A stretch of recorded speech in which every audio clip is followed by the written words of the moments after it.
March of 2026, an international team of scientists did something to the Shroud of Turin that had never been done before. They took a thread cut from the cloth back in 1978, sealed away in storage for almost 50 years, and ran it through next-generation DNA sequencing, technology that reads every scrap of genetic material hiding inside a sample instead of searching for just one target. What came back was not the tidy verdict anyone expected. Genetic markers common in the Near East, a signature tracing to the Indian subcontinent, and microbes that survive only in water roughly 10 times saltier than the ocean, the kind of environment you find almost nowhere in Europe. But that defines the Dead Sea region in the Middle East. None of that proves where this cloth has actually been, but none of it belongs in a medieval French chapel either. You already know the object we're talking about. The Shroud of Turin, 14 feet of pale linen bearing the faint image of a scourged, crucified man, kept behind glass in a cathedral in Turin,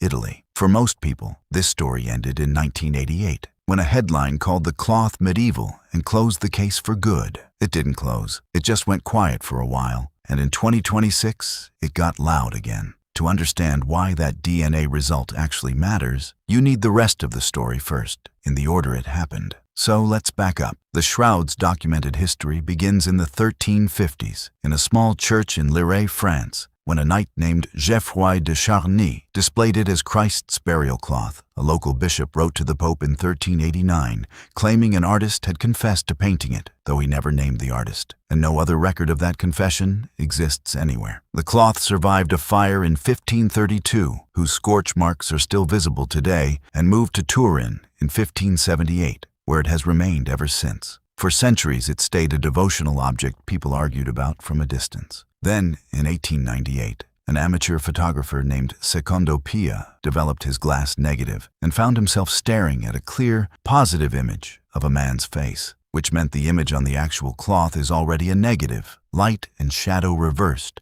using no technique known to any medieval painter. Decades later, physicist John Jackson ran a photograph of the shroud through a NASA-designed device built to convert brightness into three-dimensional elevation data, the same way satellite photos become topographic maps. Ordinary photographs and paintings produce a flat, distorted blob when you try this. The shroud produced a coherent, undistorted 3D relief of a human body. Depth information nobody could explain, a medieval forger encoding into flat pigment. That discovery led directly to STURP, the Shroud of Turin research project. In 1978, the Vatican gave a team of American scientists from institutions including Los Alamos and IBM 5 uninterrupted days with the cloth. Their final report found no pigments, paints, dyes, or stains anywhere on the fibers. Here's the detail that should stop you cold. The coloration penetrates no more than 0.2 of a micron into the linen threads, more than 300 times thinner than a human hair. Blood tests found hemoglobin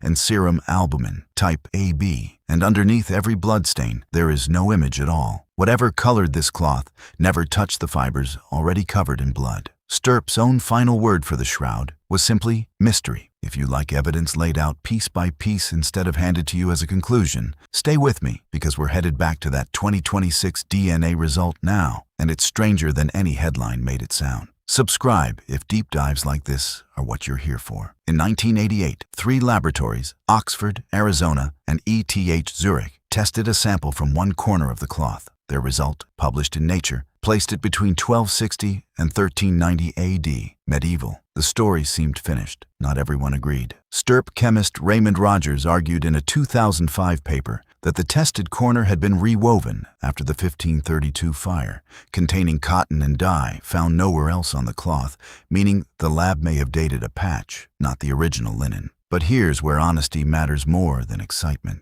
A 2026 analysis in NPJ Heritage Science re-examined leftover fragments from that same sample and found no cotton, no dye inconsistency, no evidence of repair. That doesn't settle the age question, but it takes one of the strongest objections to 1988 and leaves it standing on considerably thinner ground. Which brings us back to March 2026 and the study that actually earns this video its title. That international team, led by geneticist Gianni Barcaccia of the University of Padua and Alessandro Achilli of the University of Pavia, ran the 1978 sample through metagenomic sequencing and published their peer-reviewed results in the journal Scientific Reports. What they found wasn't a date, it was a map. Mitochondrial DNA lineage H33, common in the Near East and especially frequent among the Druze people of the Levant, turned up alongside DNA consistent with the Indian subcontinent, a signature the same team had first detected a decade earlier. Indian DNA in a cloth with a documented European home since 1578 sounds strange, until you remember that fine Indian linen was traded across the ancient Mediterranean, and that the Jerusalem temple's high priest reportedly wore garments cut from exactly that kind of imported cloth on Yom Kippur. Then came the finding hardest to explain away with an ordinary European storage room. Halophilic archaea, microorganisms that survive only in water roughly 10 times saltier than the ocean. Conditions found almost nowhere in Europe but the Dead Sea region. For that signature to exist in this cloth's fibers, at some point it was stored in or passed through an environment that's salty. That's not proof by itself. But nobody forging a relic in medieval France was thinking to seed it with Dead Sea microbes that science wouldn't have instruments to detect for another 600 years. The same sample also carried DNA from corn and peanuts, crops that didn't exist outside the Americas until after 1492. Proof this cloth has absorbed traces from every hand that has touched it, not just its first one. The lead researchers said so themselves. In print, this evidence cannot answer the question of the cloth's age or authenticity. I want you to actually hear that, because a lesser video on this topic would leave it out entirely. What the 2026 study does establish is a documented biological trail toward the Near East and toward conditions matching the Dead Sea region specifically. A trail that's difficult to explain if this cloth never once left medieval Europe. There's a second cloth worth knowing about here. In Oviedo, Spain, a smaller blood-stained fabric called the Sudarium has been venerated since at least the 7th century, arriving there by the year 718. Its documented history entirely independent of the shrouds. Researchers who compared both found that the blood-stain patterns align, point for point, with the face and head region of the shroud's image. Both cloths carry the same blood type, AB. Centuries apart in custody, thousands of miles apart in history, and their blood stains still line up like they once wrapped the same face. That face is worth returning to the biblical text for, because the Greek gets specific in a way most translations flatten out completely. Mark chapter 15, verse 46 says, Joseph of Arimathea bought fine linen, took him down, and wrapped him in the linen. That word is sindon, a large single sheet, exactly the size and shape of a shroud. Matthew and Luke use the same word. But John, writing his own eyewitness account, uses othonia instead. Strips of linen, plural, alongside spices, exactly how first-century Jewish burial actually worked. One large sheet plus separate binding strips, not a single all-purpose cloth. Then in John chapter 20, Peter and John reach the empty tomb and find the handkerchief that had been around his head, not lying with the linen cloths, but folded together in a place by itself. The Greek word for that handkerchief is soudarion. Say that out loud. Soudarion. That is the exact word behind the name Sudarium, the very cloth still venerated in Oviedo today, described right here in Scripture as a separate face cloth, folded on its own. John had no way of knowing a second cloth would still exist 2,000 years later for scientists to compare bloodstains against. He simply wrote down what he saw in a tomb one Sunday morning. That word has been sitting in the text the entire time, waiting for forensic science to catch up to it. Isaiah had already written the outline of this 700 years before it happened. He was wounded for our transgressions. He was bruised for our iniquities. The chastisement for our peace was upon him, and by his stripes we are healed. That is not the texture of legend. That is the texture of someone who is actually there, writing down exactly what he saw. If that's the first time you've heard sindon and soudarion laid out like that side by side,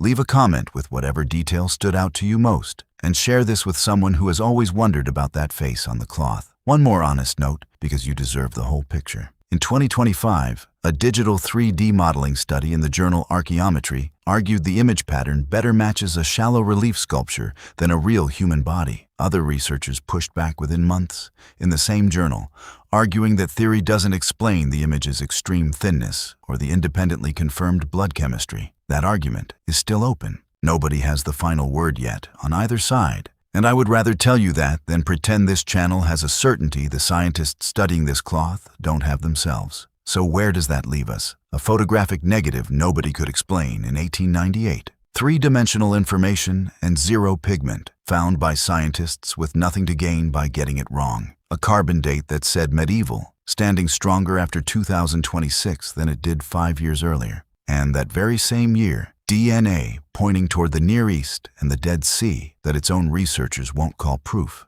But that is very hard to explain from inside a French chapel. The honest answer is that the shroud remains unresolved, the way it has been for nearly 700 years. Even the Vatican has never officially declared it authentic. Popes have only ever called it an icon, careful every time to point the faithful past the cloth itself and toward the man it claims to depict. And maybe that's the part that stays with me most. The strongest evidence in this entire episode was never actually the linen. It was the text, a prophecy that named the wounds 7 centuries early, and a burial account precise enough that 2 separate Greek words for 2 separate cloths turned out, centuries later, to match 2 separate physical objects still being tested today. Whatever this cloth turns out to be, the actual claim of Christianity was never that a piece of linen survived. It was that a body did not stay in the tomb long enough to need one. If this handed you evidence you had never actually seen laid out before, that's the whole purpose of this channel. Not to tell you what to believe, but to hand you what is actually known and let you look at it honestly for yourself. Subscribe so you don't miss what we dig into next.